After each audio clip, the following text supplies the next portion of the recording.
5% of the people of the world live in the United States, but we consume 40% of the resources. No matter what damage we do to the earth or other people. I could have us fighting one another instead of the real monster separated through the vision of race, sex, and religion. Don't you go against the system, cause they lock you back in prison. This world ain't nothing that you ever envision. A place in which you can't trust the police, doctors, and politicians. They only care for the dollar sign and careless how you're living. Acting like they count that enemies, but they the true villains. Doctors with prescriptions, now there's millions addicted. It's ignorance and disease that got billions infected, or is it done by design? Some type of evil intention to keep you standing in line and never dare to ask questions. Little war for your mind. It ain't no time to be guessing. We educate our young, cause every knowledge they oppress us since the beginning of time. Just to make you feel lesser, so when you stand up and rise against your oppressor,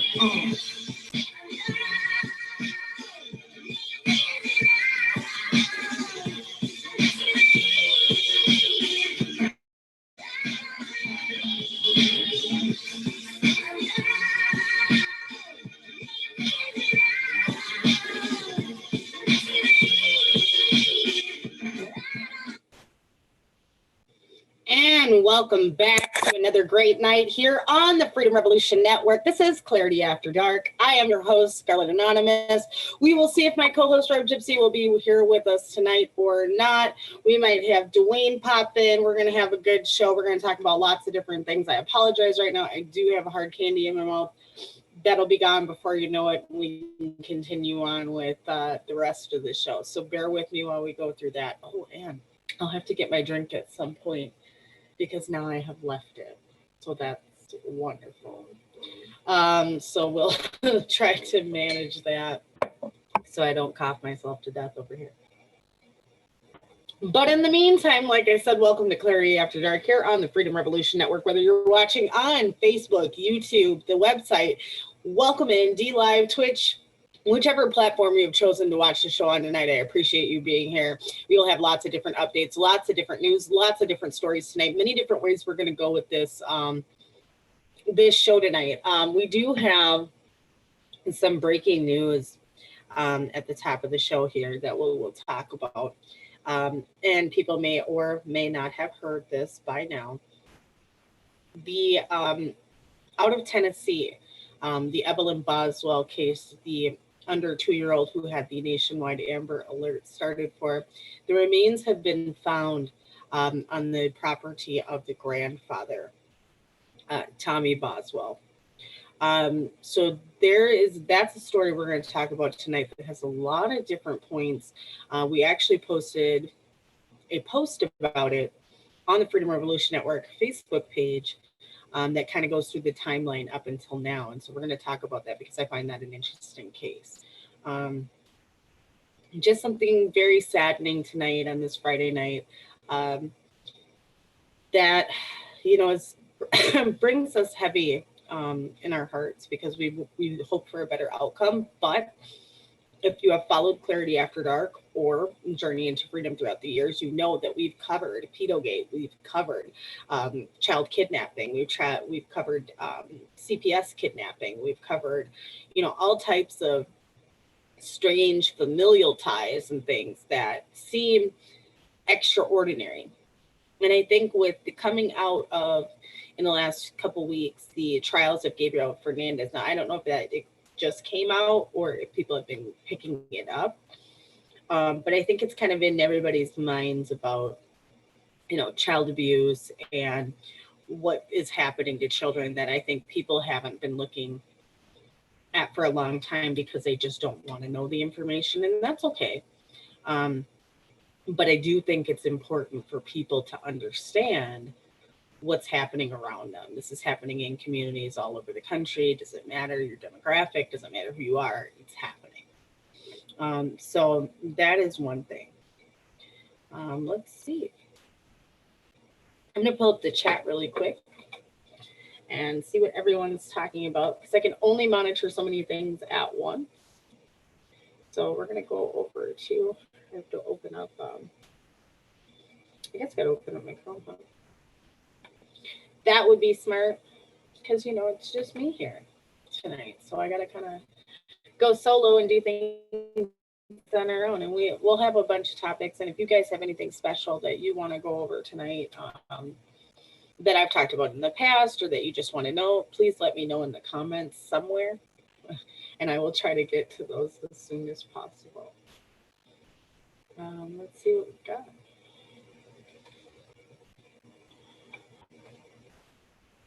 I'm gonna go to YouTube.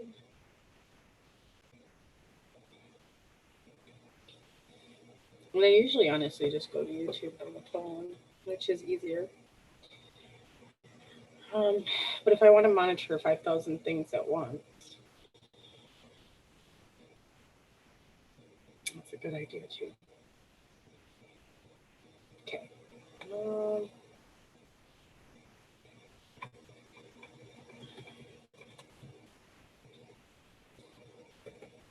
So I apologize for the lag here tonight.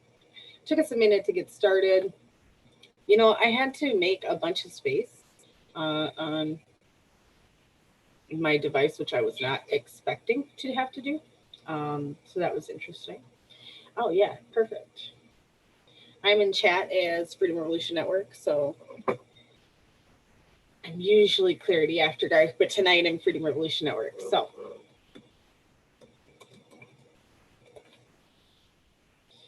welcome into the chat and welcome into Clarity After Dark. I'm going to go to the website chat as well.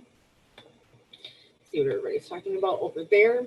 You can join the conversation at freedomrevolutionnetwork.com and go to, after you get to the front page,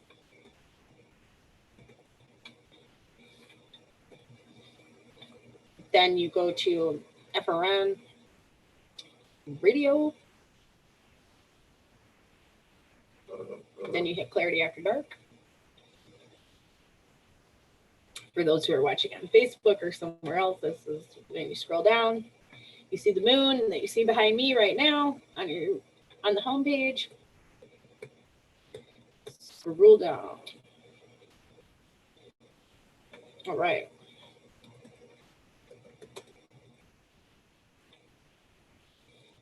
So I know everybody just got done watching Ron, so I don't know what you guys are doing tonight, but I'm sure that was a very good show with Ron. Ron always keeps you updated. I talked to Ron earlier.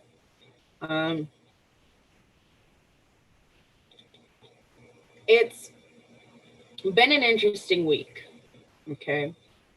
And a lot of people are starting to get to their breaking point, of which I understand.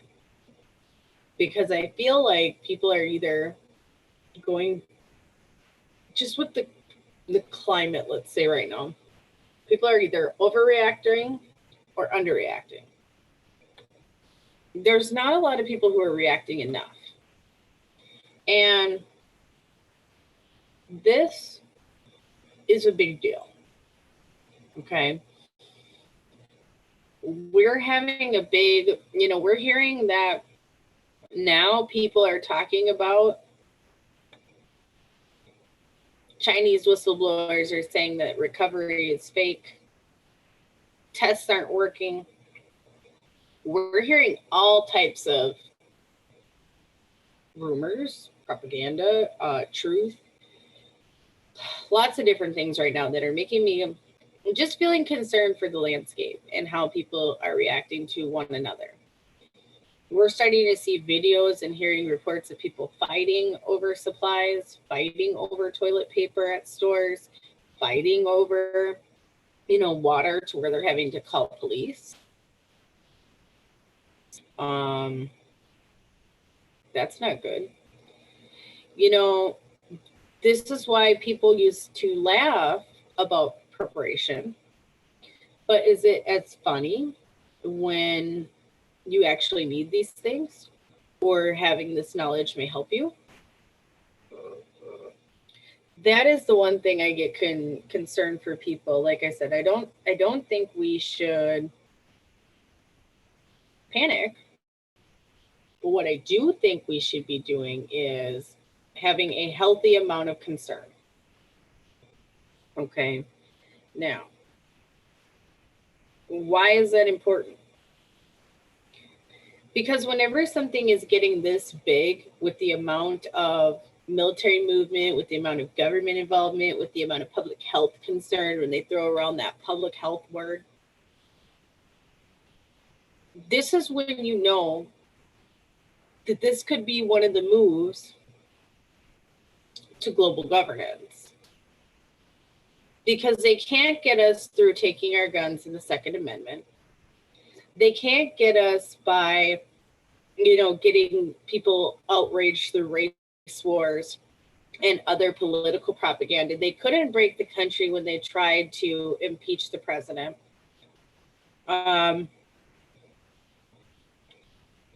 They are running out of tricks.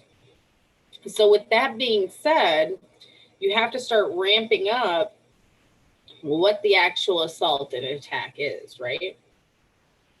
And right now we're sitting in a very dangerous point, as Mel and I were talking about earlier. The biggest issue is what everybody else is going to do regarding this, more so than the virus itself, more so than it's the way that governments and people are reacting and responding. There's no need for panic, but I do think there needs to be a healthy amount of skepticism about the things that the government is rolling out, not dismissal, which I've been seeing a lot of dismissal. Why I think that's problematic is, regardless of what the disease is, let's say COVID-19 or SARS-CoV-2 had a different name, and we were just calling it like pneumonia of unknown source. Would that matter with the actual lengths that they're going to? No, it wouldn't. So let's forget like what it's called or like the politics behind that. I'm just more concerned with stocks dropping, being propped up, Federal Bank, World Bank cutting funds, and cutting percentage points and talking about tax easements. Those are things that get us into trouble. Because once we go into like this quarantine mindset, this lockdown mindset, when do we get off of it? Because no other country has a model for that, and they didn't before, and they don't now. So China still hasn't gotten off of quarantine. And now over 300 million school children around the world are quarantined and schools have stopped, which is more than almost, I believe it's like 400 million, which would still be more population than the whole of the United States not going anywhere.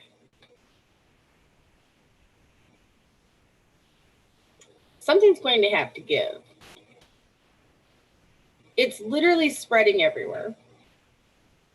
It's literally in almost every single state. It's popping up. Multiple cases are popping up. Colorado last night went from 2 presumptive cases to 8, like overnight. Washington's up to, 14 deaths. We're over 100,000 cases. We're at 3497 for deaths, 102,239 cases. And they say 57,624 recovered.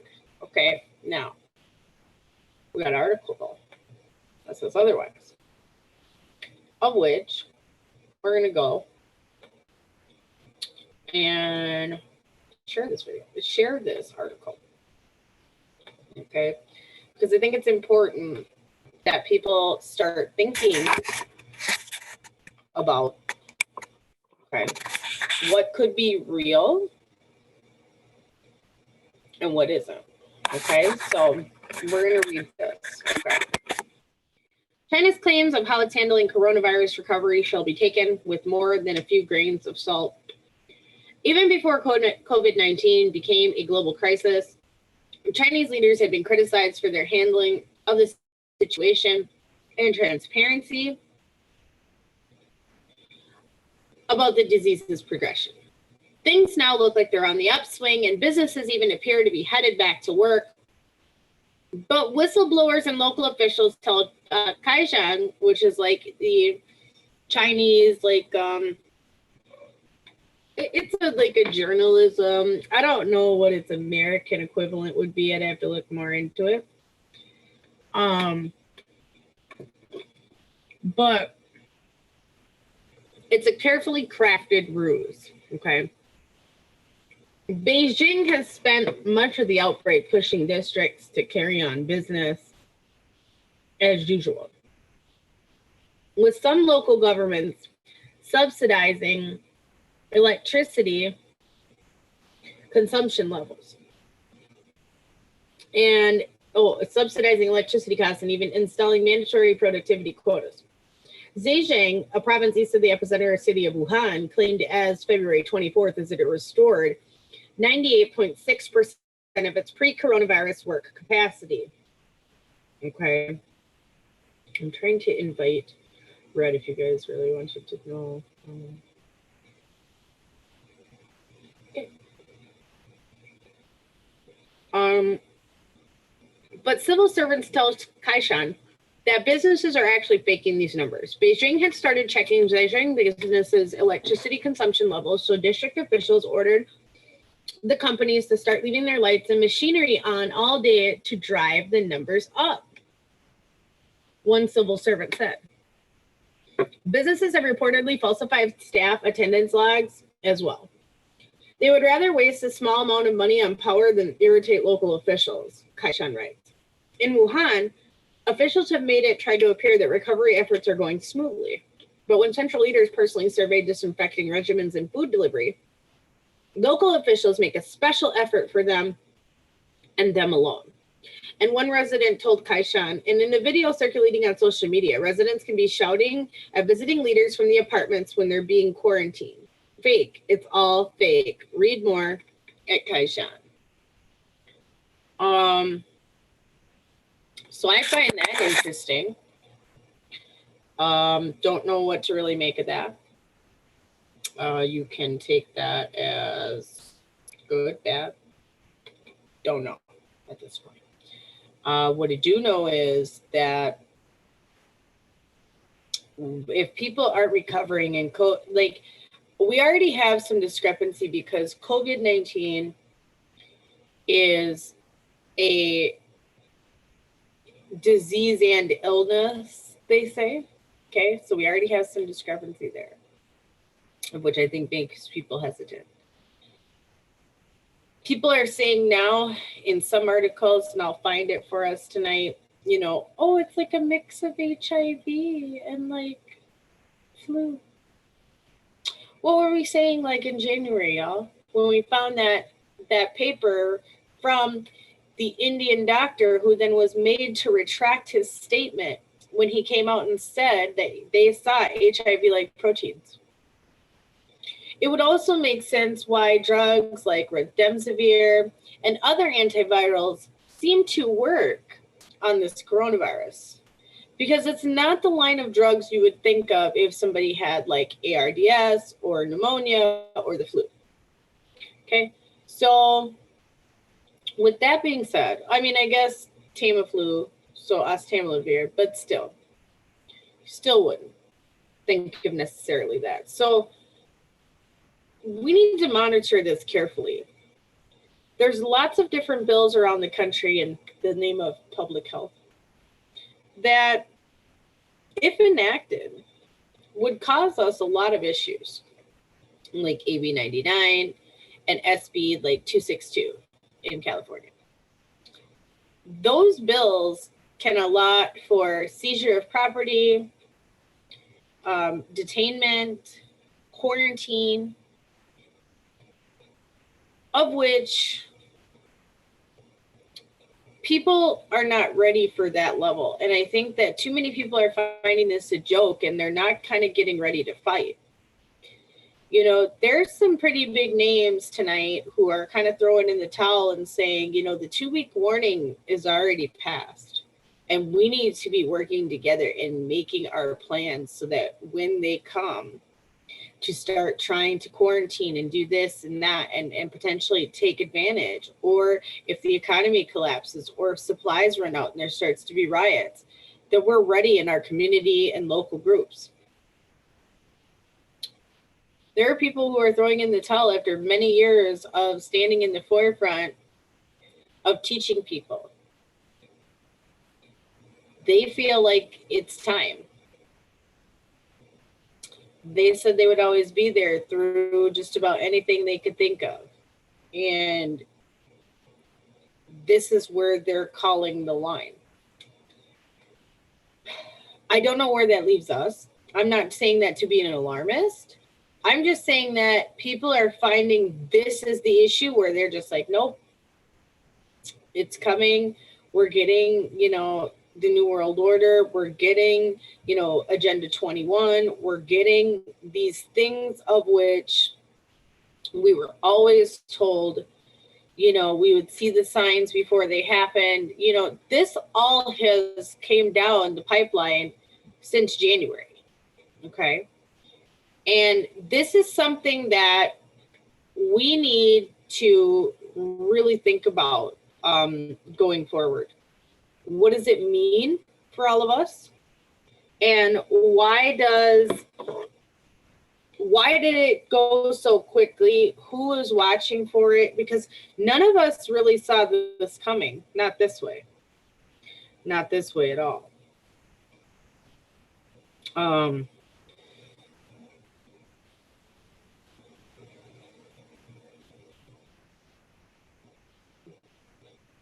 I don't think anybody, we thought about pandemics in the past. We thought about outbreaks. But even Ebola, you know, I was on the air, you know, right as Ebola became a thing. And we didn't even expect this. We knew that if it came, we would have ways, you know, to fight it. But there wasn't this like military and government and world like synchronicity trying to create a plan together. This is what makes this different than Ebola or any other epidemic or outbreak that we've ever seen. This is why I think that a lot of people just think like, oh, it's just a joke. But regardless, even if the virus isn't something that's going to affect you personally, okay, let's say the virus is even fake, right? The consequences that governments are putting in place now, will they ever lift? Okay, if this right now constitutes going into a state of emergency, going in to have all these measures, when do we get out of that? They say it's only to get worse. So do we get out of that? That's the question I think we need to ask right now. Like, do we ever get out of that?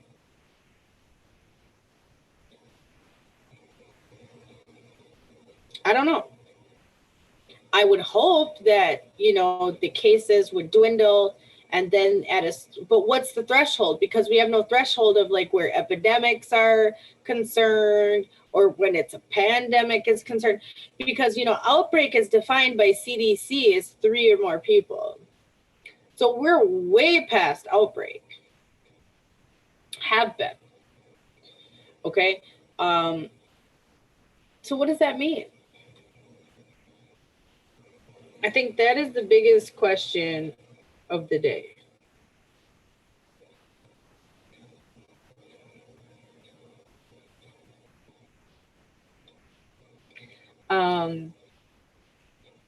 So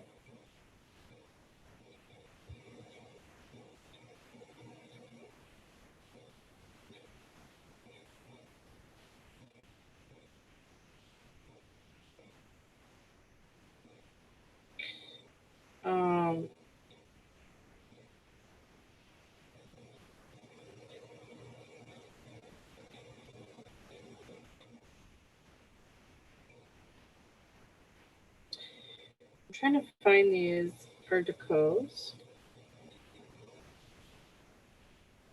And the COVID-19 map by Johns Hopkins is still a good one. So is worldometers.info. I still pull information from them daily, so they're still doing a good job.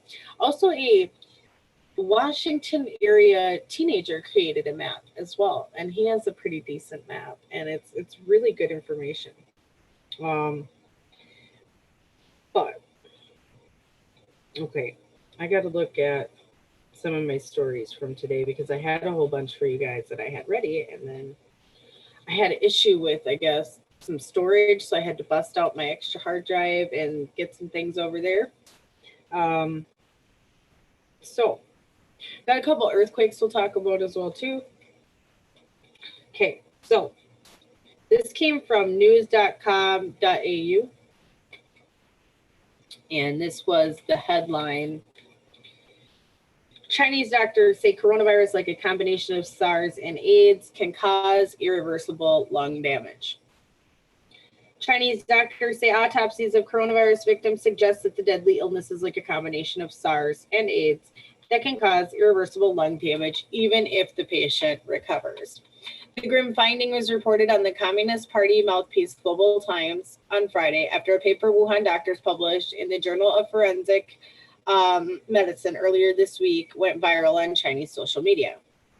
The influence of COVID-19 on the human body is like a combination of SARS and AIDS and damages both the lungs and immune systems. Peng Xiang, director of intensive care unit at the Jiangnan Hospital of Wuhan University in Wuhan, told the Global Times. Dr. Peng was commenting on the paper by Lu Liang, a forensic specialist from Tongji Medical College at Huazhong University of Science and Technology, whose team had conducted 9 autopsies of coronavirus patients as of February 24th. The autopsy results Lu shared inspired me a lot. Based on the results, I think the most important thing now is to take measures of an early stage of the disease to protect the lungs from the irreversible fibrosis, Dr. Peng told the outlet. Pulmonary fibrosis is permanent scarring of the lung tissue that can leave the patient chronically out of breath.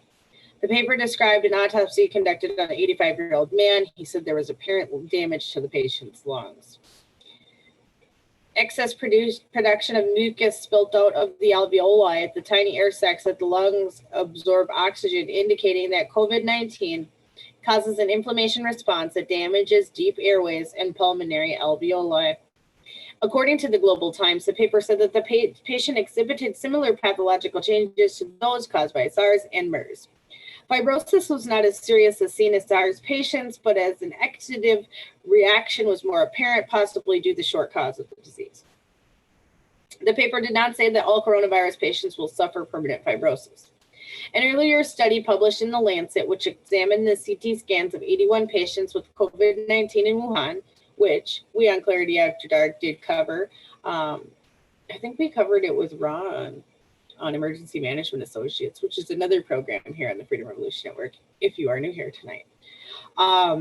So we had shown that not the Lancet study itself, but we showed a Business Insider article that pulled from the Lancet study that showed some of the CT scans that showed the ground glass opacity in the bottom lobes of the lungs, that they say with COVID-19 compared to other diseases that it shows up in the bottom lobes of the lungs and it shows into the walls of the lungs as a ground glass opacity, which is found in, diseases like pneumonia or ARDS, bronchitis at times, but it shows lung impairment.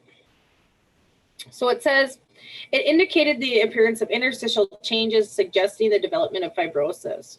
However, since the natural history of COVID-19 pneumonia is yet to fully be explored, it is too early to label these lung changes as irreversible fibrosis, the researchers wrote.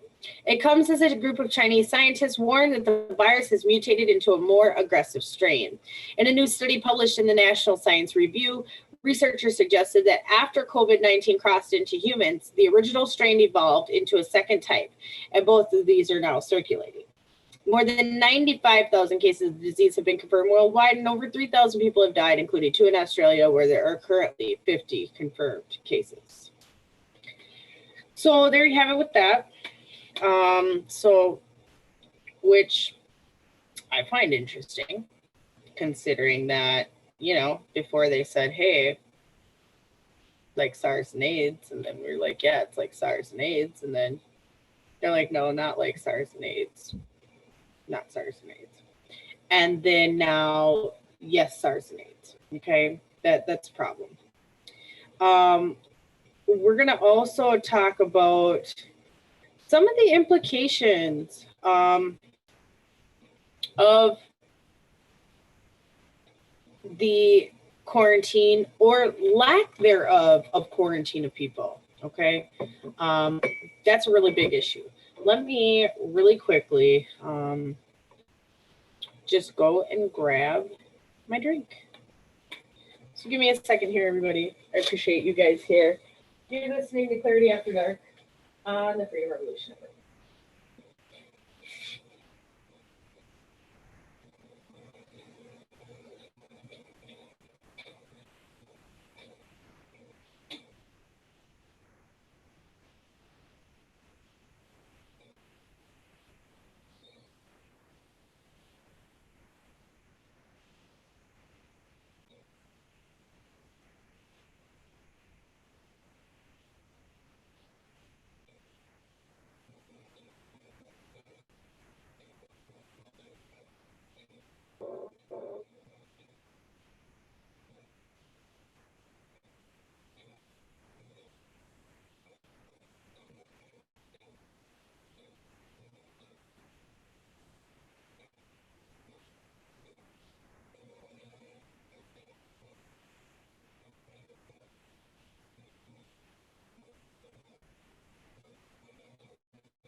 Apparently.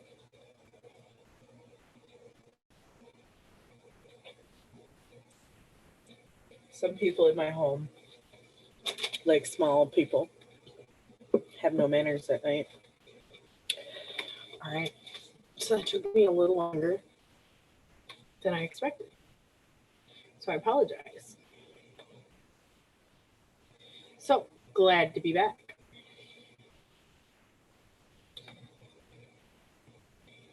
So I'm glad everybody's here. If you have any questions, you can either go to the website, freedomrevolutionnetwork.com, pop a question over there, which I will be checking on in a moment here.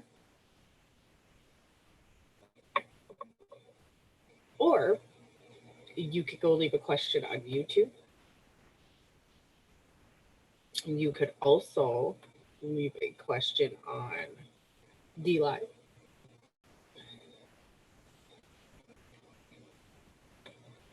Oh, which I see.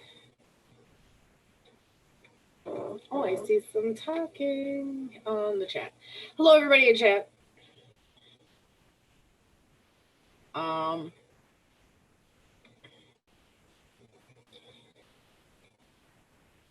Glad to see everybody here.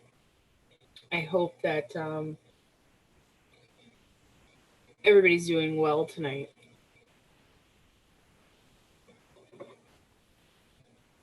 Yeah, there are a few people out there who will need a little extra help.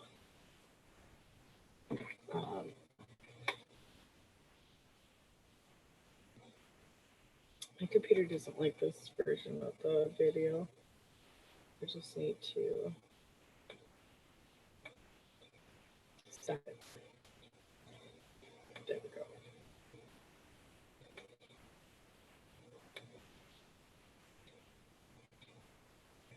So we're going to go through a couple more news stories. It's some important parts. For everything that we're going to tell you that seems like it's impossible, we're going to tell you some things on Clarity After Dark about coronavirus, COVID-19, SARS-CoV-2 that is possible, right?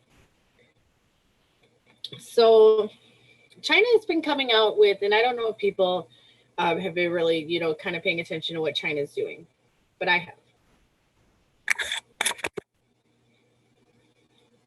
China's been doing press conferences every day, and you can watch those press conferences on CGTN on YouTube. Okay, they're good press conferences. They're pretty long. Each one's probably about 45 minutes. They happen in the middle of the night. We'll probably catch one before the show's over because that's just how often they're on. They're really on top of talking about what's happening, okay? I can definitely say that. Which is different, you know, because we don't think of the Chinese as being on top of things, really.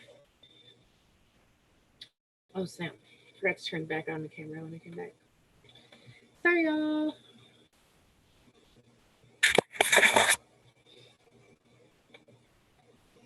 I forgot about that. I apologize. Okay, so I'm back.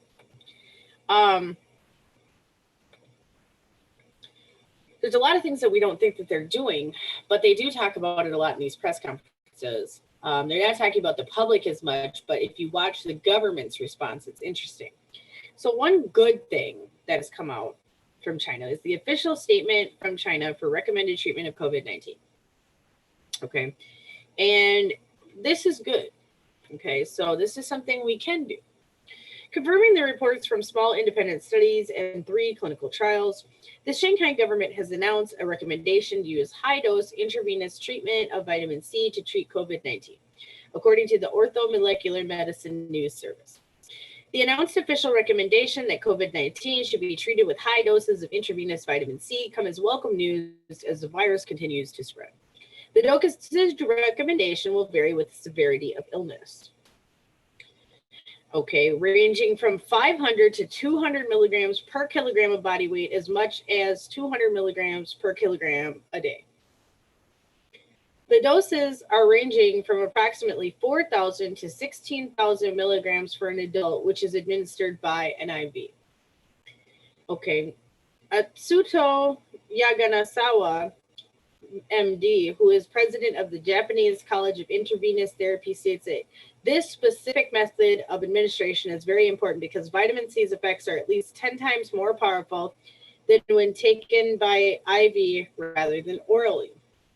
And that intravenous vitamin C is safe, effective, and a broad spectrum antiviral. Richard Z. Chang, MD, is the Associate Director, PhD, is the Director for the clinical trials. We are proud to say that Dr. Chang is a fellow board-certified anti-aging physician by the American Academy of Anti-Aging Medicine, as well as a fellow and board-certified integrative cancer therapy doctor. Dr. Chang has been working closely with the medical and government authorities through China and has been instrumental in facilitating at least 3 of the clinical IV vitamin C studies in China. Despite most of his work being censored and blocked by most media, Dr. Chang has been trying to bring this information to the public and will encourage his effort to hospitals to implement IV vitamin C therapy along with high doses of oral vitamin C as well.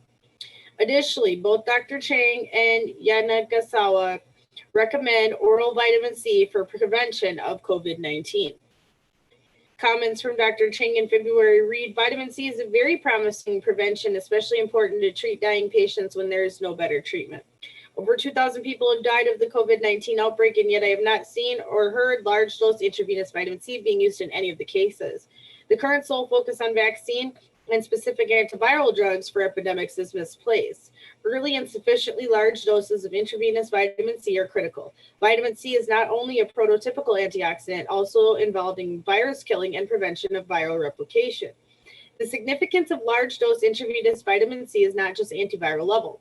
It is acute respiratory distress syndrome, ARDS, that kills most people from the coronavirus pandemic, SARS, MERS, and now NCP.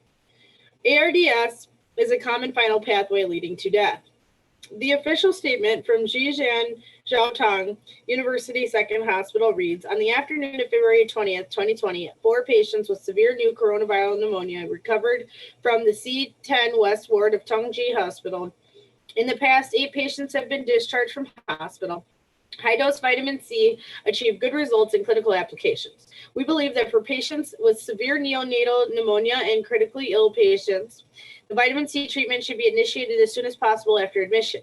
Early application of large doses of vitamin C can have a strong antioxidant effect, reduce inflammatory inflammatory responses and improve endothelial function. Numerous studies have shown that the dose of vitamin C has a lot to do with the effective treatment. High dose vitamin C can not only improve antiviral levels, but more importantly, can prevent and treat acute lung injury, ALI, and acute respiratory distress, ARDS. A protocol from the Chinese government can be read here. They are not blocking this news. Then why are we not hearing more about this when you can find it published online? It does make one wonder, but this can be corrected at any time by people sharing. To be blunt, not sharing or withholding information from the public of potential of treatment should be seen as negligence. Vitamin C is not new. It's available and has been proven as an antiviral. Vitamin C has been injected since high doses since the 1940s. It's been used for influenza, SARS, and viral pneumonia in the decades since then. At my hospital in Daegu, South Korea, inpatients and staff members have been using vitamin C orally since last week. Some people this week had a mild fever, headaches, and coughs. Those who had symptoms got 30,000 milligrams intravenous vitamin C. Some people got better after 2 days, and most had symptoms go away after one injection. We need to broadcast a message worldwide very quickly. Vitamin C, small or large dose, does no harm to people, and it is one of the few, if not the only agent that has a chance to prevent us with getting and can treat COVID-19 infection. Where can we medical doctors and scientists put patients' lives first? Richard Z. Chang, MD, International Vitamin C China Epidemic Medical Support Team Leader. We therefore call on a worldwide discussion and debate on this topic. So it's quite interesting. I think that vitamin C is very important. After, coming across that, we've always known vitamin C can be used to treat a multitude of, diseases and viruses and can protect the body. So I highly recommend that. There is a way to make your own liposomal C using an ultrasonic cleaner machine, and you get sunflower lecithin, which is non-GMO, and then you can use ascorbic acid and create your own liposomal C. Liposomal C allows for more of the C to be absorbed by the body because it's not bypassed through because vitamin C has a bowel tolerance. I'm trying to find a nice way to say this. And so when you take a lot of vitamin C at that level, you might start having some issues. So liposomal C absorbs more before it gets into the gut and then excretes. So you absorb more of it. So I think it's important for everybody. It's pretty cheap. Some places you can find like 5,000 milligram vitamin C powder, Camu. There's lots of different things that you can use. So don't be afraid. Don't be afraid. Yeah, Bonnie, I agree. I think vitamin C and D are very important, along with herbs that do support T cells. Yes, because this attacks T cells, and it attaches to parts of your system that we don't quite know yet either, and maybe that we're not being told. Okay, so another issue that I have is people not staying on quarantine. This is why I think the government will potentially make a move to quarantine all of us, okay? Because the people who are on quarantine are not staying on quarantine. So Scottsdale nightclub employee may have exposed others to COVID-19 coronavirus. Following news of Scottsdale firefighters and paramedics being quarantined, 2 Scottsdale nightclubs have learned that one of their employees contracted COVID-19 coronavirus and may have exposed others. Their announcement came just hours after a Scottsdale man took to social media announcing he is in quarantine after contracting the virus. The announcement was made by Riot House and posted to his Facebook page. The post alerted customers and staff of a potential interaction with one of their employees who has a communicable disease. That employee made a video on Instagram saying he has coronavirus after a trip to Paris. The statement from Riot House mentioned that the employee wasn't working but stopped by from 12:15 a.m. to 12:19 a.m. on Sunday. For 4 minutes? What you come in for 4 minutes for? See, this is what I mean. Before heading there, the employee made a stop at El Jefe for 2 minutes. Officials with the Maricopa County Department of Public Health said the employee had very limited interaction with customers and staff, and there's no health danger at either of the locations. The owner of Riot House said they've taken precaution, are working with the Department of Health. They've also hired a professional company to clean the place. Work is underway on El Jefe. First of all, the guy was there on Sunday. They didn't start cleaning it till the first he was there. They didn't start cleaning it till yesterday. So for 5 days, that coronavirus just sat there marinating when they think it could live on surfaces for a week. Number two, dude knew he was on quarantine. Why did he leave? Oh, hello, Dwayne. I see you.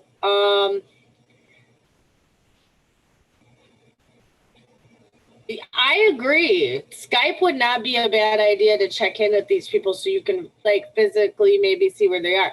But then I also think that that could be an invasion of privacy too. Because, you know, now the CDC wants basically anybody who has even flu-like symptoms to be tested because now they think it's gone a lot farther than what they believe. But at the same time, too, we've got people out here like this guy, and as well as there was a man on the East Coast who went to a Dartmouth event after knowing he was quarantined. Why can't these people just stay at home? You know, these things weren't for like necessity, like I have to go to work or I will be kicked out of my home. These were like, I'm just going to hang out. Like, why would you leave your home to only go to this bar for 4 minutes and then go to El Jefe for 2 minutes? You left your house to go somewhere for 6 minutes. What was the point? I'm really mind boggled on that. Like, it's almost like crisis actor type stuff because it's like, you're telling me you knew you were on quarantine and you left your house for 6 minutes. For what? 6 minutes. Oh, HIPAA violation doesn't matter during a national state of emergency, Dwayne. That has nothing to do with it. They have telemedicine now. That doesn't violate HIPAA. So no, they'll do whatever they want if they have you on quarantine, if you're under consideration. But you left your house for 6 minutes for what? What was the purpose of going to this place to visit anyone that you could not pick up your phone and be like, hello, I would like to speak with you. Even if you were just trying to say, hey, I'm back in town and I have coronavirus, like text, pick up your phone, call. You can Google the bar's number. Like even if you needed to pick up a check, why couldn't you just call and say, can you mail me my check? I have coronavirus. You know? Like, this is the problem, that even if we do, this is why I think China had to eventually decide to lock everything down the way they did. Yeah, and also because it's smarter to reach more patients in their home than have all these people out and going to clinics and traveling and stopping, you know, somewhere on the way to eat and stop somewhere to get something to drink. And, you know, because these people aren't having common sense. You know, I mean, none of these people have obviously had anything like MRSA or C. diff or like things that are actually like, you know, communicable serious diseases that you would be put in isolation for. You know, that's how you have to treat this. Like, they think like self-quarantine is like some type of joke. And it's not a joke. It is something to protect you and the other people around you from catching the disease. Like, we are so lucky that they took care of Ebola the way that they did to where it wasn't spreading around because of that Nebraska. Now, I did watch a documentary over the last couple of days that I highly recommend everybody watch too. And it was called like Nebraska, Are We Ready for the Next Epidemic? And it was by the NET. Okay, so it's like Nebraska television or something like that, educational television, I don't know. But they did a great documentary about when Ebola came and how they have this specialized infection control unit in Nebraska. That's the only one like it in the country. They got special grant money. They have 10 separate isolation rooms with negative pressure. They have little suits that give them their own air supply, of which I'm like, how come every hospital doesn't have that, number one, if they have the technology to have little suits that on little fanny pack belts go up into like a little beekeeper's helmet that then puts their own air into this hood. So then the air keeps circulating and then you have less chance of having, you know, like bacteria or viruses get on you, right? Right. Okay, exactly, Dwayne. But they dropped the ball on the COVID-19. You have this specialty hospital, okay, and they know what to do. They literally have tested. They were volunteers who are biocontainment, you know, as they called them, nerds, who were the best of the best, who knew what infectious disease that had high mortality rate, what needed to be done.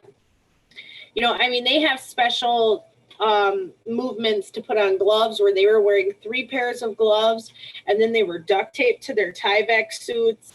And I mean, they had steps. And they said that when they called the CDC, when that patient came in 2014 who had Ebola, the first patient, and they said, how do we take blood? How do we even send you the test? How do we keep ourselves safe? You know what the CDC told them? We'll get back to you. We'll get back to you.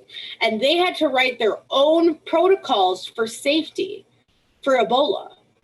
Had they not been into studying the way that, you know, a lot of us around here are, like to a very extreme, thorough level, we could have had an explosion of Ebola here. But these people thought about, yes, it requires a second person, Bonnie. Exactly. They had multiple people. They had one person that when you came out of the room, they would stand with you on your piece of paper. And as you rotated on the piece of paper, as you took certain items off so you wouldn't keep contaminating other products, they would have the other person help you take it off because they didn't want you to miss a step, because your mind would be racing and you still have to take care of the patient. And you still have to be cognizant of what you're doing. And so they had whole teams. Then they would take all of those items and then even autoclave those items. And then after the autoclave on the items, they would then dispose of them in the incinerator. And so they had very specific moves, like even how they could move on the paper to take off their boots or take off the hood or take off their gloves or take off the goggles or take off the mask. Like they had specialty ways, but they had to come up with it themselves. The CDC had no guidelines on what to do, how to even take blood from people like this, you know, where they're sitting there holding their breath as they're taking blood, because what if this blood sprays around the room? And this is why they said that they just did a study, or at least a survey is what they called it, of nurses all across the country. What was their preparedness level for COVID-19? Very unprepared is the consensus around the country. And that's because we have people like that woman who was in Washington, who is like standing there and she's like reading the book and then she's like licking the page. You just told everybody to keep your hands clean and not touch your hand to your face and all of these things that now I feel like I need to use some form of disinfectant. But all of these things that you just told everybody not to do that you are now doing, okay? This is the problem. And yes, we all have issues with that. You know, it's hard for us not to, you know, touch our faces or, you know, make sure, and especially if you have little kids. I mean, everybody has, or if you have a baby, God, I would be a little concerned if I had, but at least kids aren't catching it. But, you know, hands are always dirty. It is similar to protecting people dealing with like chemical and gas contamination, because we don't know even how to clean it. We're not sure if those cleaning methods actually even work. They claim the EPA has come out with those 145 different products that are EPA registered, they believe, to clean it. Yeah, clinics do need to remove all magazines and books. Yep, even little kids' toys. You know, you'd have to be out there sanitizing that like bunches of times a day, because we don't know if children are carriers. this could be a big issue.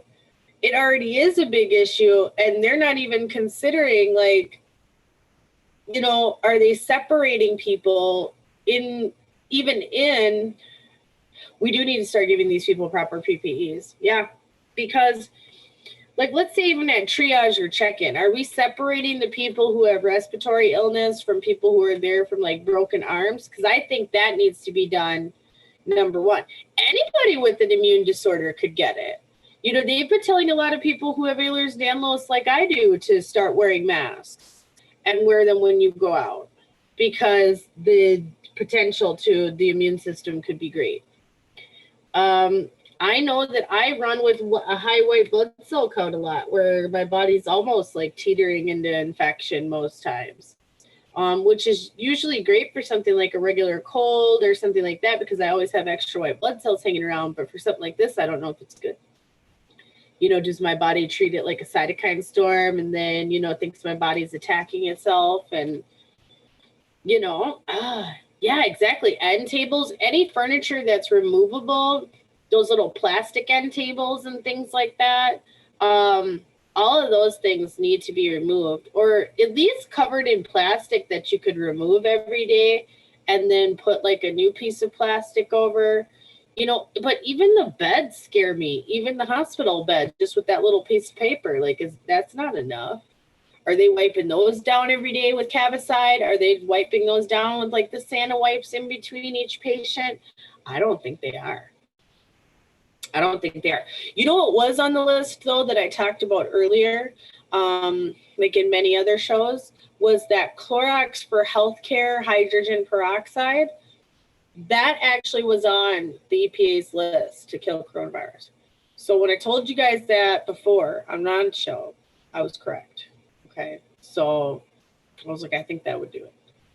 And I was right. And some people might not be able to stand, Dwayne, you know, if they're sick, you know, they're at the doctor for a reason, but I just think they should at least be separating patients respiratory and non-respiratory right now, just for the simple fact that because we don't know what this is, and if we claim that we don't want community spread to that level, why are we needlessly exposing people? Okay, that's my biggest issue. Stop needlessly exposing people that don't need to be exposed, because that's an issue. Like guy who left his house for 6 minutes. Why'd you leave the house for 6 minutes? That makes no sense. Like, you needed to just stay at home. Like, I just don't get it. I just don't get it. Oh, one thing that I thought was great, y'all. Okay, this was great. I was very excited about this. Kratom and the coronavirus, y'all. Okay. So, you know, I saw that and I was like, first I was concerned about, like, are they able to ship it out because it's happening in Indonesia? And are they concerned about the Kratom coming out? Because, yeah, that's a big issue for me because I'm a daily Kratom user, right? But then I scrolled down and it was talking about Professor of Chemistry, Untan, Dr. Thamrin Usman, explains the potential of tropical plants in the context of modern medicine. Okay. And he was talking about how, you know, they believed that Kratom and other tropical plants have corona-resistant compounds. Okay. And they said that the diversity of tropical plants have a lot of compounds that can strengthen the immune system and ward off coronavirus, said Dr. Thamrin Usman, professor of chemistry at Tanjapura University in the interview. Our biodiversity is superior to increase the body's immune power, usually with vitamin C, which gives a warm effect such as ginger and other spices. Whereas to ward off corona can use virgin coconut oil or virgin coconut oil. This material has been proven to increase the body's immune system. In addition, he reported that researchers in Wuhan that chloroquine can be used for the treatment of patients with COVID-19. The CQ molecule is present in kratom leaves, which grows in areas such as Thailand and Indonesia. By looking at the chemical structure of chloroquine molecules that contain secondary and tertiary amine compound structures, it can be considered to use kratom leaves. Because mitragynine compounds in kratom are actually secondary and tertiary amines, Usman said. So that was super exciting for me because I take kratom every day. So I was like, yes, coronavirus, bam. So I felt pretty good about that. But it makes sense though, because a lot of us who are report to be daily kratom users find that we don't get as ill as often. Like, yes, we have our chronic illnesses that plague us, but not actual illnesses. I don't know if kratom prices will go up. I mean, it's already expensive. I mean, you know, some places charge a lot more than others. I mean, there's always could be a premium, but not everybody uses it. So people would still have to feel comfortable with using it. And then, you know, people already order it by the ton to the United States. I don't know if it would actually be an issue. But for me, that's exciting because I feel like, bam, kratom and coronavirus. So, but it makes sense. Like I said, a lot of people already don't get sick who would take it. So good things, good things. You know, a lot of things have been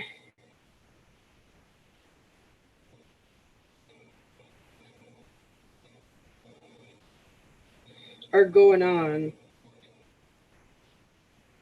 and it's very interesting what's happening. But you know, it's interesting. Florida is now announcing 2 coronavirus deaths. So now we're getting deaths in other parts of the country. Yeah, some health foods do carry it. Stores do carry kratom. They'll carry capsules. A lot of smoke shops will carry it nowadays. They seem to be the ones that carry it most. Some packages will have QR codes that you can actually go back and check out the testing.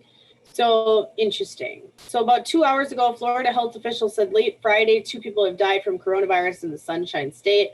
One of the deaths in Lee County on the Gulf Coast was one of 3 new presumptive positive cases, the Florida Department of Health said. The Centers for Disease Control has yet to confirm the virus testing done by state labs in these cases. Who gave all these state labs the testing? Did not the CDC? And if so, why wouldn't the CDC write off that, hey, we gave them the test so they should be able to do it? Why do we still have to wait for them to confirm it if they gave the states the assay to do the test with? Okay, that's all I want to know. That's really all I want to know.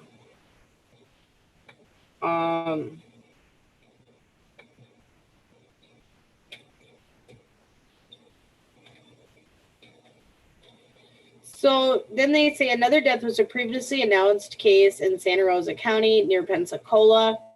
Governor Ron DeSantis said Thursday that the Santa Rosa County man was believed to be older than 70 with underlying health conditions, and he had traveled internationally.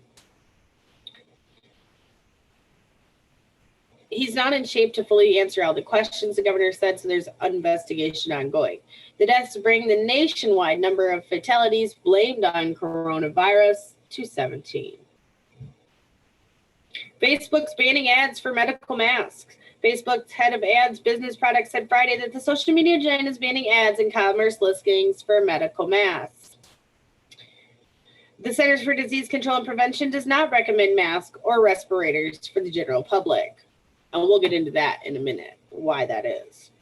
Update, we're banning ads and commerce listings selling medical face masks. We're monitoring COVID-19 closely and will make updates to our policy if we see people trying to exploit this public health emergency. We'll start rolling out this change in the days ahead. So we have that, which is interesting. Let's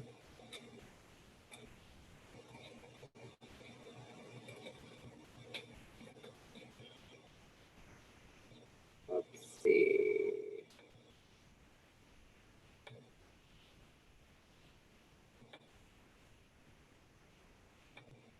There we go. So I found that interesting. So Hawaii's first case was Grand Passenger. So that was 4 hours ago.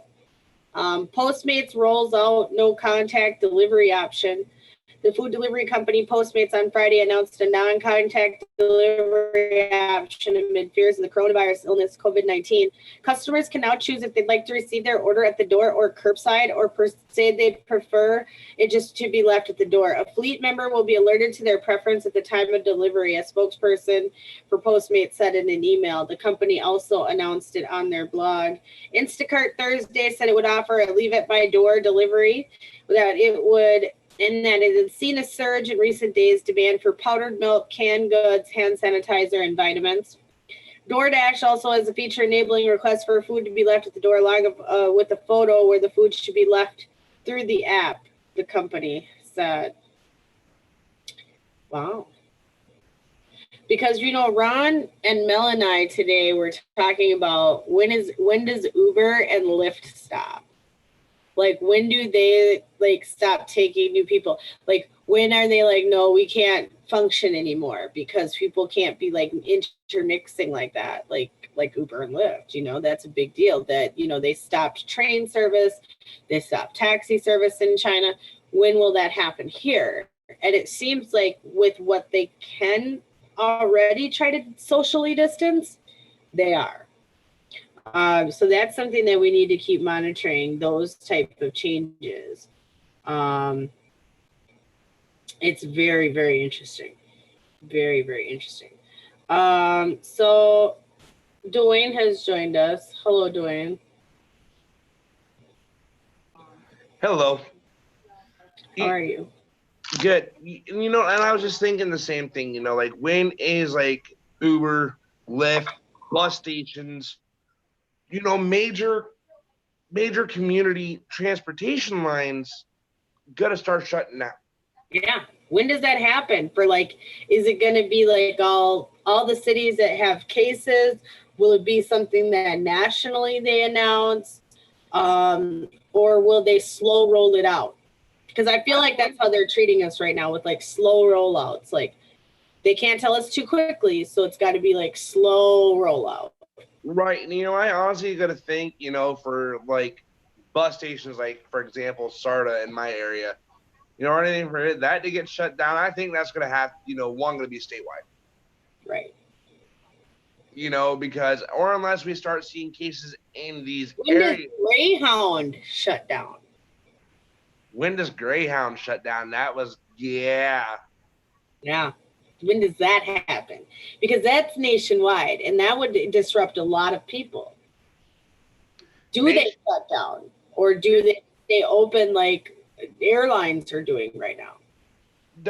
I honestly think that Greyhound will stay open, just due to the fact that that's going to, one, detriment them money-wise, and two, is going to detriment a lot of businesses that are connected with Greyhound. Like, you got Barron's Bus Line, and other buses that work with Greyhound. Upper City Lines works with Greyhound, and here in Minneapolis, and there's a lot of different companies like that. What about Amtrak? What about the train? Does the train stop here?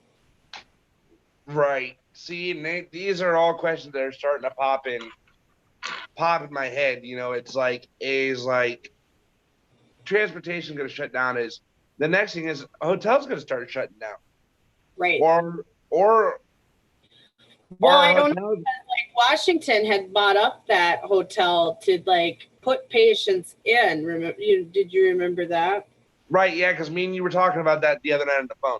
Yeah, we were. So it was why would they buy up a hotel, and how do they clean that? Like I said, they really haven't admitted what they even used to clean. What's that shit that they're spraying in China? They haven't really talked about that either. And look at it this way too. Also, kids in China are getting sprayed with disinfectant before going into school. Remember I told you that 3 nights ago? Watching the video. Yeah, Bonnie said she has all her medications sent to her from her pharmacy, which is smart. And I told, even my parents, I was like, if you can have anything sent to you in the mail do. And they do need to deal with air circulation on trains, planes, and buses. But they haven't thought of that as of yet.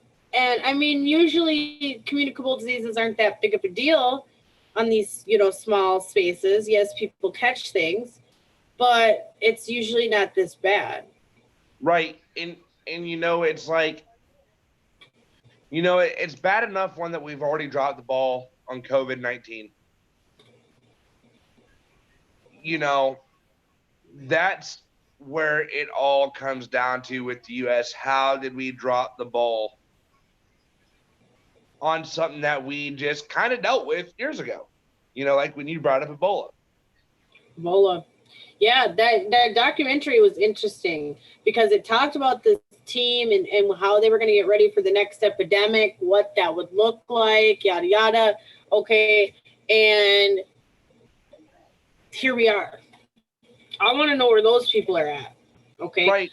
I would like to speak to them right now. And we know that a few people were already getting sent to Nebraska. So were they being sent there? See, and that's my question. Are they getting sent to the same facility I'm that sure dealt with the Ebola outbreak? This was the only place that had like this negative pressure rooms, and they got special money from the government, and they're the only ones really like that. So I feel like it is. And is it the same teams of people still working there? Because they said all of these people were volunteer. So they weren't like chosen to be on this ward. They had to volunteer, much like we do when we volunteer, Dwayne. Right. You know what I mean? So you have to want to do this, and I get that. Like, I know what we do. So I get why these people would want to, because we're crazy too like that. You know what I mean? Like, it takes special people to volunteer to deal with something like the 2019 coronavirus. And this was my question about it. I was looking at a generated map that was in one of the coronavirus groups that we're in. State of Washington is the only state that has 13 deaths out of 75 cases. Right. That raises some red flags for me. Yeah. Well, and now we're up to, however many, like 17 deaths, and 14 of them, if I'm not mistaken, have been in Washington. I think all of them's been in Washington, to be honest. I just read an article about 2 dead in Florida, Dwayne. Wow. I'm slacking. Okay. I just literally read it, like, as you were coming on. Like, that's what I was reading. And like the other funny fact is, like, you tagged me today. Tagged me as either today or last night. That Ohio now has a coronavirus outbreak going. Like, well, I'm SOL. Right. Well, and a listener just brought up too that they said, since when do people like Facebook stop people from selling things because of price or whatever? They're getting in the middle of it now too. And like, since when don't we have free markets? Like, even Amazon hasn't said, oh, we're going to take down all of our listings for masks. Right. Like, I've seen people on Facebook Marketplace or in the buy sell trade groups I'm in selling bottles of the big bottles about that size of Perel. Right. For about $100 to $120, and like, a friend of mine is one of them extreme couponers, and she had like a whole bunch of Purell, and so she was like, I hit the jackpot, man. And she's got like all these like cleaning supplies and Clorox wipes, and that's what she was selling anyway, and toilet paper and paper towel. She's been killing it since the coronavirus. Like, good for her. I've been excited. And it's bad enough somebody got stabbed in Australia over some toilet paper. Either some toilet paper or some water. Got beat up over it because she grabbed. Okay, so these people had a cart full of toilet paper, and I might have did the same thing if there was no toilet paper. Let's say I haven't been to the store in like 2 weeks, and this lady rolls by with a cart full of toilet paper, and all the toilet paper is gone now. She snatched up one package of toilet paper out of the cart, and these 2 women fought her over it. Literally like punching her in the middle of the aisle over the one pack of toilet paper when their whole buggy was full of toilet paper. If your whole cart is full of toilet paper, be fucking generous and give at least one person one. You just took all the fucking toilet paper. Do you need all that toilet paper? Yeah, exactly. I don't feel like I said, I feel that it's important to have what you need. And if you usually go to the store and maybe buy a small pack, that maybe you should buy a big pack. Okay. That's just smart. Like people do go to Costco and buy Costco sized toilet paper. That's just smart. You get more, you have more, it takes longer to run out. Right.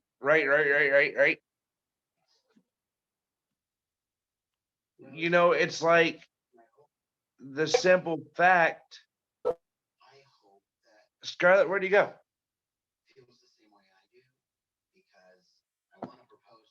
I lost Scarlett.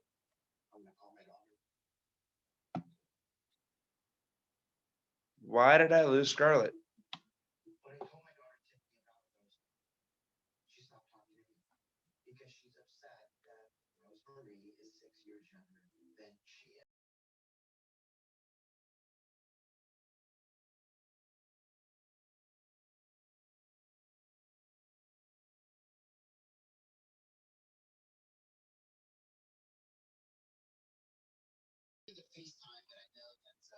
Hey guys, I completely somehow lost Scarlett. Where did she freaking go?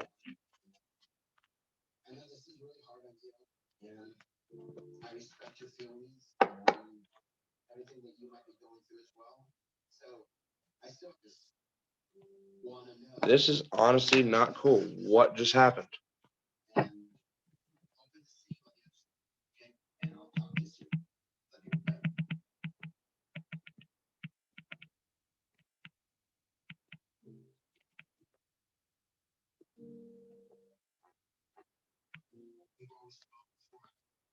What? So, guys, Scarlett has currently disappeared.